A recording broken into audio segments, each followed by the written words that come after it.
Hello, and welcome to Mental Health Matters. I'm your host, Liz Lang. Each week on this podcast, we will break down various aspects of mental health. We are so excited you're here and hope you enjoy this week's episode.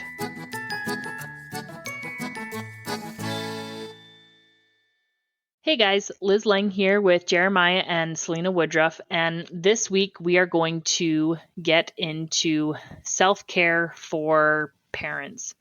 And so before we get into that, I will do this week's parenting moment, and it's kind of more general advice, and it was just something that really made me happy and something in my life that I'm enjoying that fits in with parenting. So many of you know I am pregnant with baby number 4, which still feels crazy to me, but we're all really excited, and I really loved sharing this experience with my older kids who are old enough to understand and fully comprehend exactly what is going on. And so that's been my favorite part about this pregnancy, is being able to share this experience with my 2 older girls in particular. Our son is, our 6-year-old, he's obviously really excited too, and he gets it.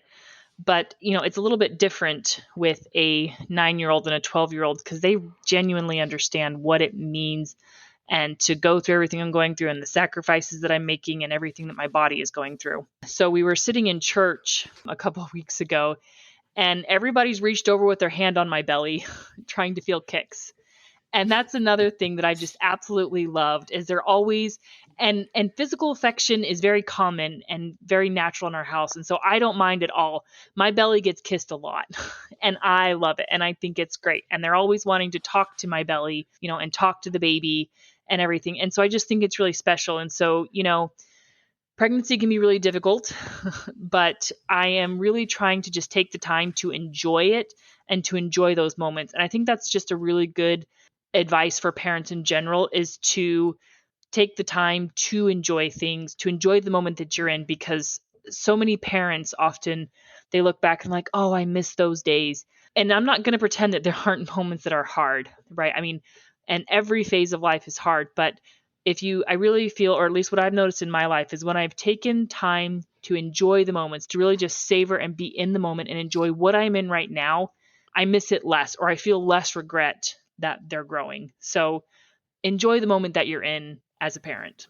Yeah, I think that's great advice, Liz. We always want to look forward to what's coming. And we forget to be present in the moment and enjoy the journey to where we're going, wherever that is. So enjoy the journey. That's one of the great parts of life that we don't want to miss.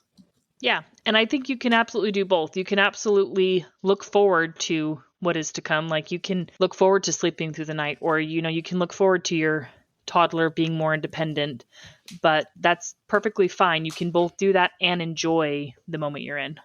As someone who's spent a lot of her years being pregnant and now not being pregnant for a lot of years, I will tell you there's things you'll miss about it. So yes, enjoy those times that come with being pregnant. Yeah.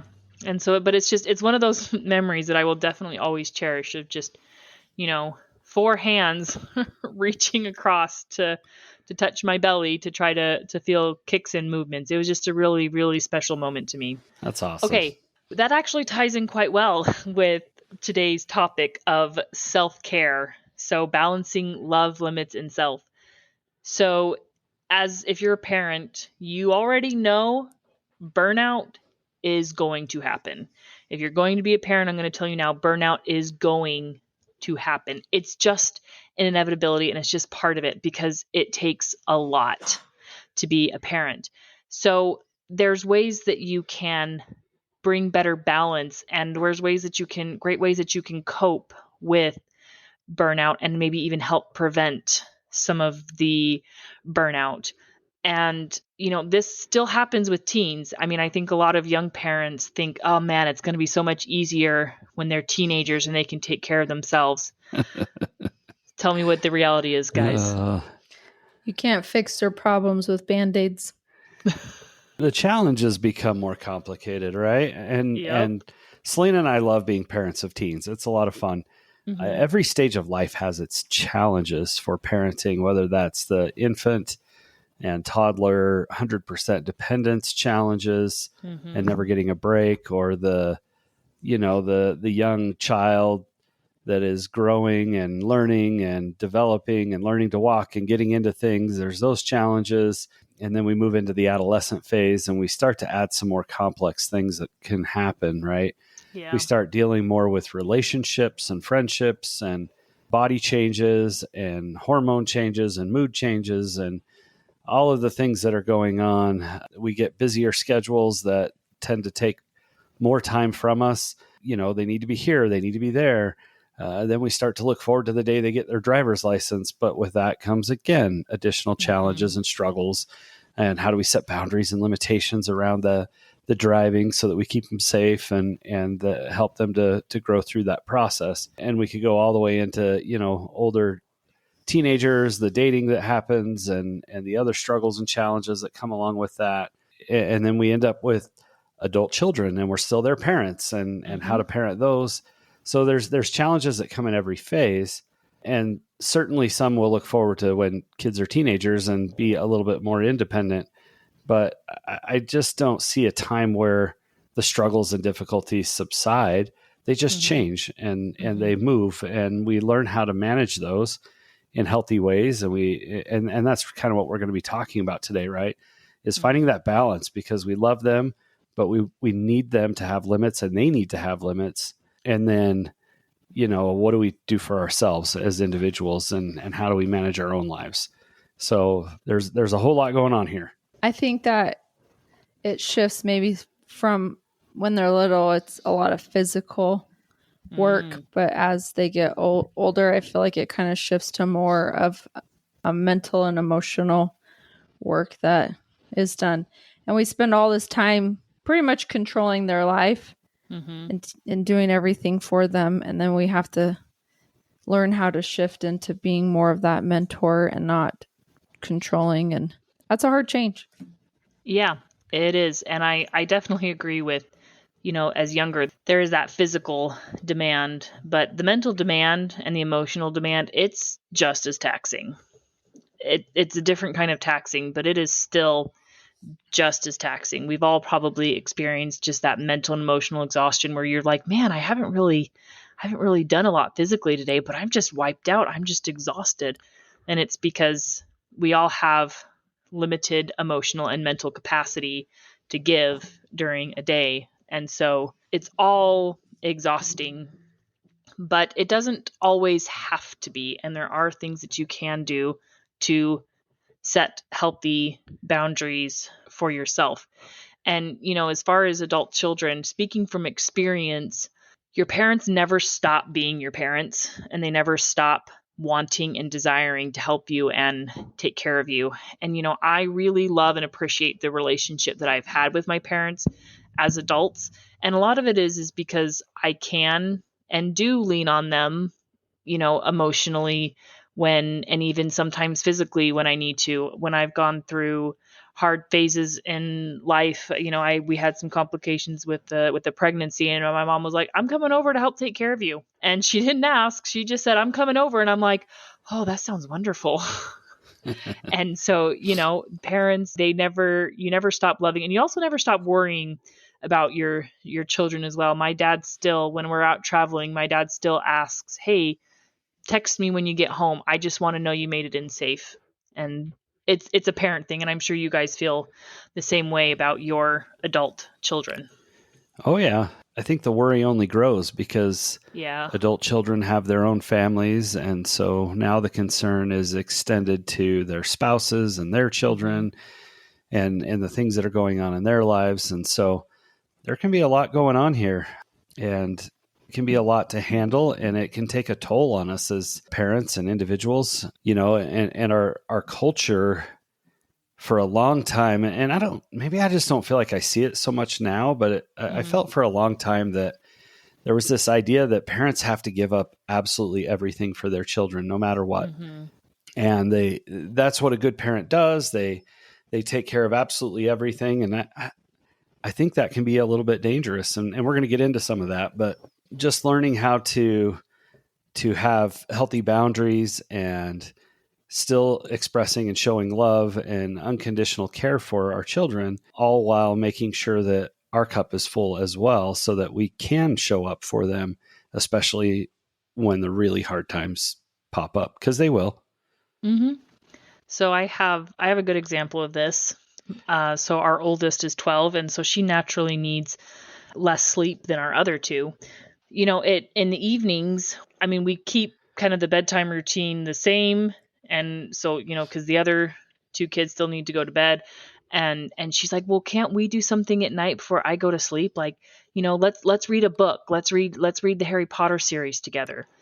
And I said, and I think I said, well, no, that doesn't work because I need time to myself. And she came back at me with, well, what, you don't want to spend time with me? And I was able to say, I love being your mom. I am your mom all day and I love it. But I also need to have time to myself, to be an individual person, and to, have my own downtime and my own rest time and my own relaxation time. That's important to me too, because it helps me to be a better mom for you. And so that's kind of exactly what we're talking about of, it's not about loving your children enough. It's about including yourself too. It's about loving yourself as in addition to your children, because it enables you to be a better parent. Yeah, as a parent, when you are just wiped out, we tend to make poor decisions. We don't think clearly. We're shorter. Mm-hmm. We don't connect as well. It flows into other areas of our lives, not just the parenting aspect, but it'll flow into our marriage relationships and friendships and extended family relationships. And so to show up and be the best parent you can be, you've got to be energized and recharged and healthy yourself. I've definitely have fallen into the trap of good parents sacrifice everything. Mm-hmm. I love being a mom, but I like being like 110% mom. Yeah. I like doing everything. And I think sometimes I fall for that sense of I'm not a good mom if my kids aren't happy, or I got to do everything to create all these opportunities for them. And so learning this concept has been tricky, but I can see the benefit and how it helps me actually to be a better mom. And it helps my kids. And as I see and watch my girls grow older, I see that I want them to have their own self and their own self-care and taking care of themselves as part of being a mom. I see the importance of it, and I try to teach them, and I try to teach them that by modeling it. But I think an easy way to kind of understand this concept that helped me to understand was like when you're on an airplane and they say to put your oxygen mask on first. I have to tell you the truth. When I hear that, I just cringe. I'm like, no, yes, I can't do that. I got to take care of my baby. I can't imagine like doing that. But when you really think about it, if you're not capable and alive and well, you're not going to be able to help your child. So putting on the oxygen mask first for you, you're able to help your children, your family, other people, right? And so in the same instance, if you are not taking care of yourself, filling up your cup can only give what you have, right?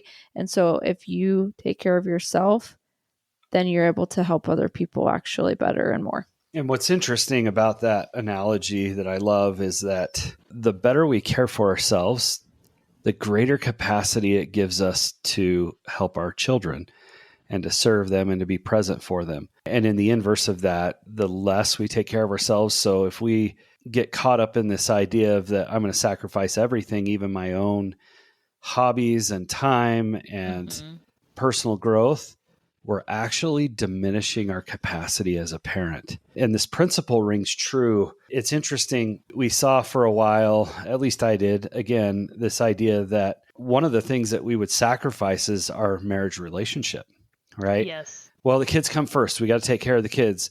And that is absolutely wrong. It is so dead wrong. It's crazy. You will actually do more for your children if you have a healthy relationship and manage that and put that as a priority than if you set the marriage relationship aside to put the needs of the children first. And it's kind of a fascinating concept, but it's really powerful.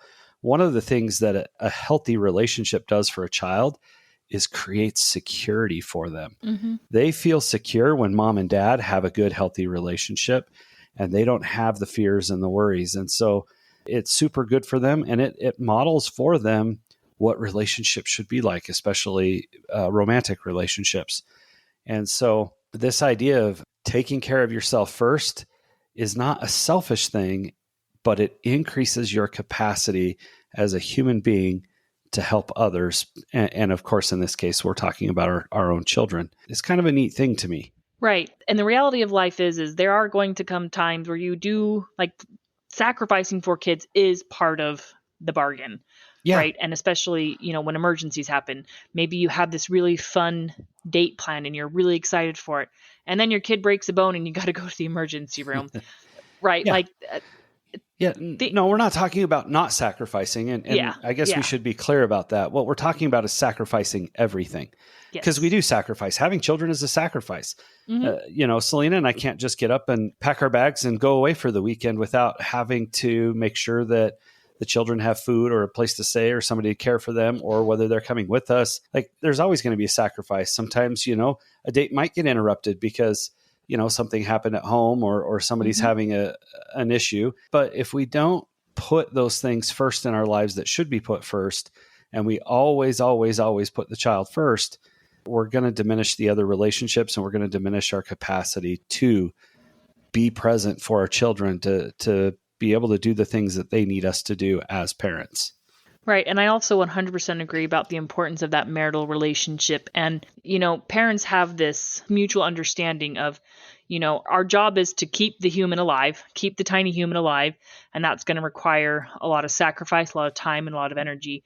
But when we can, we prioritize our relationship, right? And sometimes that means going on dates, even when a toddler doesn't like the fact that both mom and dad are leaving. Especially when they don't like it. Yes. Right. It's that important. Yes. Yes, it really is. And there's other times where you can prioritize your relationship. So I can't remember the author's name. I will look it up. And I will have the book posted on our show notes. But he was talking about, it was a book about marriage and how to keep your marriage strong, or staying together in a world that tries to pull you apart.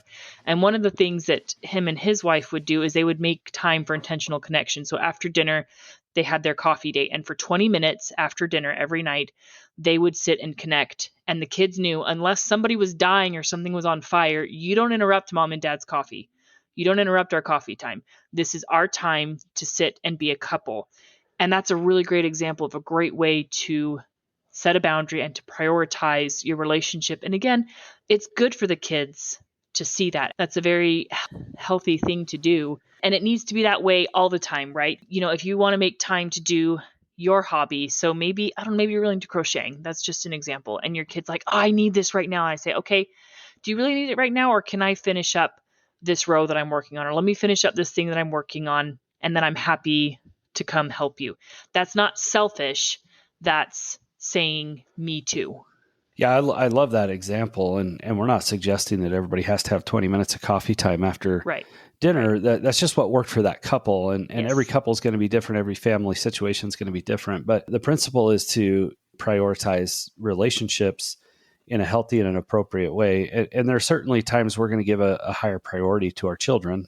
And we're not suggesting that they be abandoned in any way, shape, or form. We don't want any hate coming our way for these comments. We still have a deep and huge obligation to care for our children and to be there for them and to create those relationships.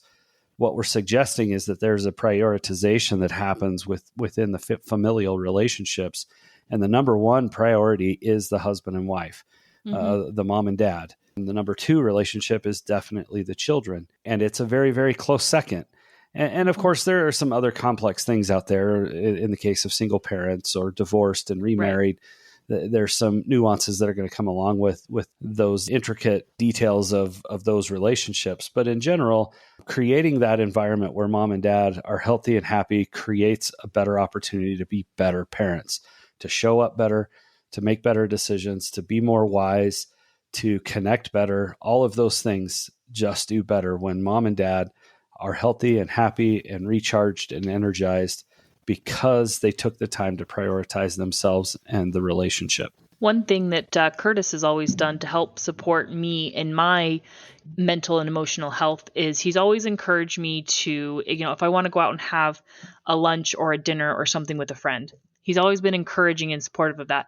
That's another great form of self-care, if that's what recharges your batteries. And this is just what helps recharge my battery, is going out with friends, no kids, no worries. Curtis has got everything at home. I don't have to worry about the kids. I can just go and enjoy a nice meal and a nice conversation with a friend uninterrupted. That's another really great example of self-care and taking care of yourself. And maybe for you, it's not dinner with a friend. Maybe it's just, I don't know, going to a park and reading a book quietly for a couple hours, or having a couple hours to yourself to do whatever you want. And that's another great way to prioritize, self-care and to recharge your battery, because you're going to come home feeling refreshed, happy to see your kids. You're going to be feeling good. You're going to get the endorphins. All of the good things are going to be going on. There's lots of small ways that you can, experience self-care. So self-care isn't the bubble bath or reading a book or yoga. That's not what the self-care is. Self-care is prioritizing yourself, fulfilling a need, making yourself a priority, right? And being your own best friend and looking out for yourself. And that comes in the form of yoga or date or lunch, reading. It comes in the form of those things. That's what self-care is. I'm glad you clarified that, Selina, because it is important. I think sometimes we make self-care more complicated than it needs to be. And it doesn't have to be, everything's in line and perfect, and now I can go take a bubble bath. Mm-hmm. But it might just be that, hey, I'm going to take 30 minutes tonight and read a book. Or, I'm going to go out for a run or a jog or a bike ride or whatever. Mm-hmm. Like, that's self-care. That's taking care of yourself, re-energizing, recharging. It's allowing yourself to be emotionally and mentally healthy so that you can be prepared to take on the struggles and challenges that come with family life and with being a child and being a parent of a child. So I think it's hard sometimes for us to agree in our minds, maybe just for me, but when we put like the kid's doctor appointment on the calendar, there's no negotiating, right? We go to the doctor's appointment and we show up and we do that. And so when we're prioritizing the family and the needs and things that need to be done, that needs to be one of the needs. Because like you said, it's not a me first, it's a me too. Yeah. So putting that on the calendar, putting that as a priority, putting that as one of the needs from the family, it's a non-negotiable. This is what needs to happen as just part of your routine of what happens in the day. Yeah, as parents, we tend to just try and fit that in where we can instead of actually making it a part of who we are. Mm-hmm. And I think the real question here, I think we've nailed down pretty good what we need to do and what we should be doing, but how do we do it?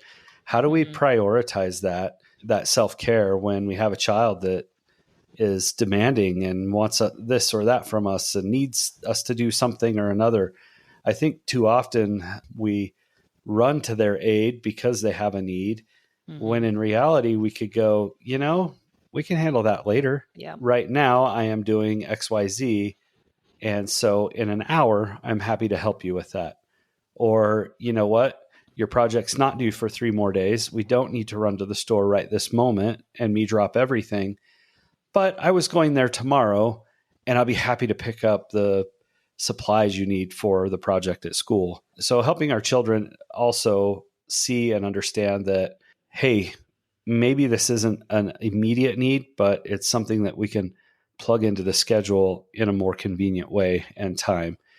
Obviously, emergencies are going to come up. Right. Your kid cuts their finger really bad and needs stitches. Well, we don't go, I'm sorry, but I'm in the middle of self-care and I'm going to have to finish my book.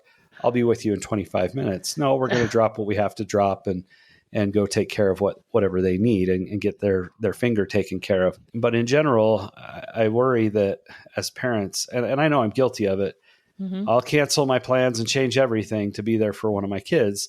And that's not always a great thing, right? Sometimes we just have to say, hey, this is what I can do for you, and kind of let them figure out the rest. And what we're doing there, not only are we caring for ourselves, but we're also modeling, healthy and appropriate behavior for our children, it helps them to see that, ooh, maybe this isn't like I have to do this right now. Maybe I can do it tomorrow or the next day or later this afternoon or whatever the case might be. It's an important life skill to prioritize your own mental health, because one thing that can happen is your kids see you, pouring everything into, right, like being a parent and never taking time for yourself. You're actually modeling that behavior, and they're more likely to grow up and do the same thing either with their parents, or they might even do it with a job.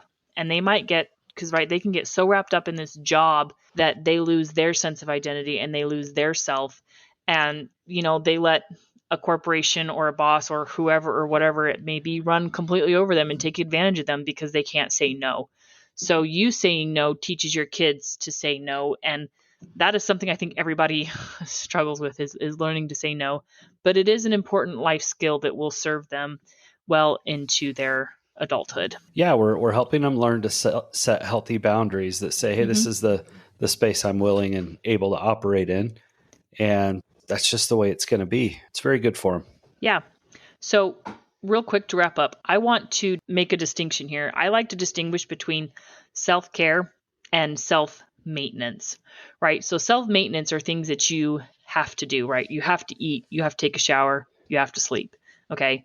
So if you are calling those self-care, that's not really self-care. And I'm not saying a long hot shower, right, or a bubble bath or something like that.